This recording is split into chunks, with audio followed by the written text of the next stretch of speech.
আগের পার্টে তো তোমরা দেখছিলে মা লক্ষ্মী সমস্ত ভোগ রান্নাবান্না করা হচ্ছিল।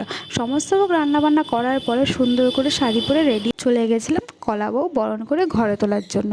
যেহেতু আমাদের শ্বশুরবাড়ির নিয়ম হলো কলা বউয়ের পুজো করা, তাই একদম সন্ধ্যাবেলা কলা বউকে বরণ করে ঘরে তুলে মা লক্ষ্মীর পাশের স্থানে বসাতে হয়। তাই সেই রকম বরণ টরণ করে একবারে মা লক্ষ্মীর পাশেই বসিয়ে নেওয়া হয়েছে।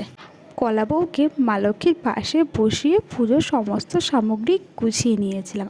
তোমরা কমেন্ট করে বলবে তোমাদের বাড়িতে কার কার এরকম কলা বউদের পুজো করা হয়, আর যাদের বাড়িতে এরকম কলা বউদের পুজো করা হয় না তাদের বাড়িতে কী নিয়মে পুজো করা হয় অবশ্যই আমাকে কমেন্ট করে জানাবে।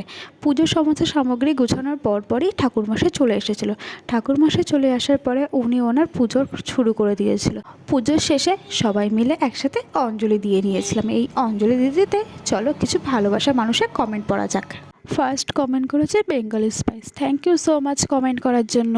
সেকেন্ড কমেন্ট করেছেন শম্পা সান্ত্রা, শুভ কোজাগরী লক্ষ্মী পুজো। আপনাকেও জানাই শুভ কোজাগরী লক্ষ্মী পুজো। তারপরের কমেন্ট করেছেন উত্তম মিস্ত্রি, থ্যাংক ইউ সো মাচ আমার ভিডিওতে কমেন্ট করার জন্য। তোমরাও আমার ভিডিওতে এরমভাবে কমেন্ট করো, পরের ভিডিওতে আমি তোমাদের কমেন্টের রিপ্লাই দেবো। যদি আমার ভিডিও তোমাদের ভালো লাগে ভিডিওতে অবশ্যই একটা লাইক করবে, চ্যানেলটাকে সাবস্ক্রাইব করে আমার পাশে থাকবে। টাটা।